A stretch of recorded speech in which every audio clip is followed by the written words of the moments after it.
Brighton is on a roll. They won their second Premier League match, and not against just anyone, but against the famous Red Devil Manchester United. Although they are no longer the Devils they used to be, more like Devilkins and more pink than red, they're still a dangerous team. Manchester United fans will say after this match that Brighton was lucky, because if Garnacho hadn't hit Zirkzee, which I will talk about, the result would have been different. And you're right, but this didn't happen. Football is a game of mistakes, chances and luck. But Brighton didn't just have luck in this match. They also had a plan. And it was a very good one. And you are about to find out what it was. We are after the second game week of the Premier League, and this is Behind the Game. 4, 3, 2, 1. Behind the Game. Brighton coach Fabian Hüsler was 2 years ago the assistant to the head coach in St. Pauli in the German second division. A year later, he was already the head coach with the average of 2.16 points per game. That's a lot. For comparison, Jose Mourinho had an average of 1.8 per game in his first year as a manager at Benfica. I know that comparison doesn't entirely make sense, but I wanted you to know that 2.16 points per game in his first year as a manager at the age of 29, it's a lot. Today, at 31 years old, he is the youngest coach in Premier League history. He's only 1 year older than me, and where he is and where I am. In the Brighton team alone, there are 6 players older than him, and this kid just won his second match in a row, this time against Manchester United 2-1, after a goal in the 95th minute. Brighton line up similarly to the previous match in the 4-4-2 formation, with one player positioned more as a number 6 than 8, Gilmour, and a slightly higher positioned Milner. Meanwhile, Manchester line up in the 4-2-3-1 formation with 2 players in the number 6 position, Casemiro and Maino, and central midfielder Fernandes positioned as a central striker, right defender Dalot positioned as a left defender, central striker Rashford positioned on the wing, and Mount positioning in the center instead of being on a bench.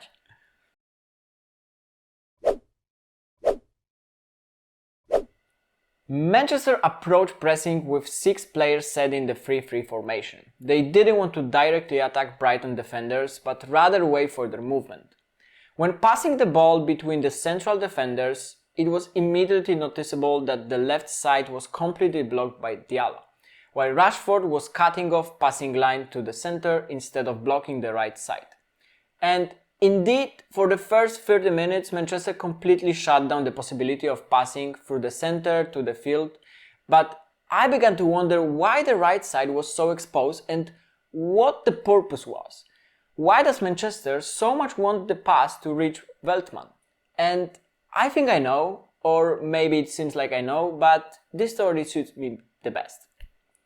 In the previous match against Everton, Veltman had 15 losses, the most in the team, losing the ball on average every 6 minutes. It's very likely that Erik ten Hag wanted to allow the ball to be played to the right side, then Rashford would quickly run to him and cause Veltman to make a mistake. However, Veltman in this match had the fewest mistakes, just 5, so this plan has failed. Opening the right side in a rather simple way would have allowed Brighton to move the game to Manchester's half. After a pass to the side, just look for an unmarked Milner in the middle. He could then either play the ball to the side to Minteh or look for a through pass to João Pedro. And it worked once. For 90 minutes, not so many. Brighton could have used Veltman much better. Often the passes to him were too weak to receive the ball with his right foot, orient his body towards the goal and exploit space. In several situations he had to receive with his left foot, which isn't bad, but nevertheless stop a right-footed player. In such situation, timing is key. The second way Brighton used was the rotation between Milner and Welbeck, and to look for the Welbeck to pass the ball to Veltman on the side. It worked once, again not a lot. Manchester attacked as Brighton allowed them to, but they didn't allow them too much. The entire offensive block pressed high, closing down all the defenders on both sides. So Manchester very often try to play long balls to the wingers, Rashford or Diallo. And credit should be given to Onana because the guy makes better long passes than Dalot, Martinez, Mazraoui and Casemiro. I'm not mean, these are facts. Onana had 16 long passes, of which 11 were accurate. Very often it was he who created situations for Manchester players. Sometimes when the ball was played to the right side to Mazraoui, then Welbeck, Pedro and Minteh would move to the right side, leaving Dalot alone. But it's very difficult to play the ball from the back on the left side with a right-footed player. His natural instinct is to receive the ball toward the center, which automatically closes down the possibility of using the left side. Meanwhile, when attempting to receive with the left foot, you can see for yourself how it ended.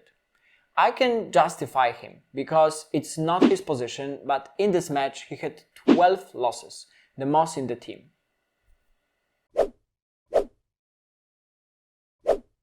After 30 minutes, Manchester stopped maintaining tactical discipline. Brighton was increasingly getting into Manchester half, and in a rather simple way they managed to score a goal, exposing an incapability of Manchester defenders.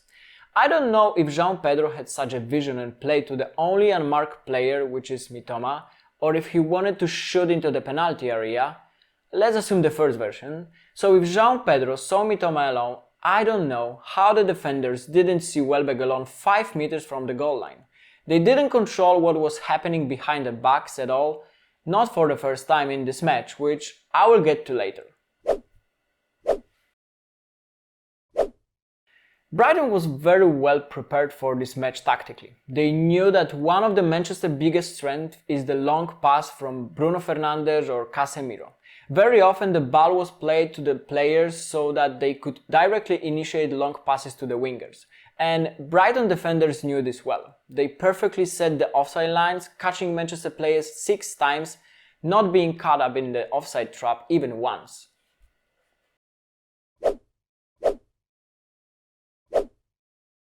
Both teams could have won this match thanks to counter-attacks. Brighton had 2 great ones. In both of them, Minteh behaved badly. In one of them, he had 4 players in the penalty area, didn't take advantage of any of them, only tried to shoot from a tight angle. In a second situation, having a 4 versus 4, but actually 4 versus 3 with minus slowly returning, Minteh played a through ball to Welbeck. And here a little tip. You play a through ball when the striker is almost in line with the last defender. If the last defender, in this case Maguire number 5, is positioned a few meters closer to his own goal, he will most likely block the pass, as it happened now. Ideally, it would be better to either wait until the striker is in the line with the last defender or play the ball to the center. In this situation, João Pedro and Mitoma have 2 versus 1 advantage with the defender. The striker movement on the through ball doesn't always mean he wants to receive the pass. Sometimes he distracts the defenders, just like in this case. He drew the attention of 2 defenders, Maguire and Martinez. Okay, back to counterattacks. After another mistake by Minteh, and he had 19, the most in the entire match. Although more of them in the opponent's half, but after one of these mistakes, Manchester carried out a very good counterattack and even scored a goal. Unfortunately, they were unlucky. After a great run by Fernandes, Garnacho, instead of shooting at a goal, he hit Kirksey in the knee, and the referee called offside. Bad luck or mistake? I leave it to you to judge. Goals in the 19 minutes are always very emotional. Sometimes they are the result of a random throw in the penalty area, chaos near the goal. Sometimes they have nothing to do with the tactical solution.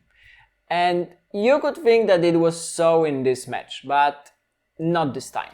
In my opinion, there was an element of tactics, patience, and once again taking advantage of defensive mistake. Brighton had 4 corners in this match, 3 from the right side, and all were executed in the same way. Each time, at 16 meters, one of the Brighton players was waiting to collect the second ball. Manchester left this space completely uncovered. The first time, Minteh didn't control the ball well. The second time, Manchester defenders cleared the ball. And so, in the 95th minute, Manchester once again left the same area uncovered, but this time Adingra was already waiting there and received the ball exactly where he wanted. With the score at 1-0, I said that Manchester defenders are not controlling what's happening behind their back. I mentioned that I would return to one more situation, and this is exactly that moment. Manchester defenders focus on the throw-in player, while at the same time, 3 players were left uncovered in the penalty area behind their backs, which João Pedro took advantage of and Brighton won the match. Brighton players were well organized throughout the match and stuck to their tactical plan until the last minutes, and it paid off. Meanwhile, Manchester had some bad luck but also made a lot of defensive mistakes, for which they were punished. Erik ten Hag will have to rebuild his defense because next week is the match against Liverpool. That is from me. Thanks for watching. See you next week.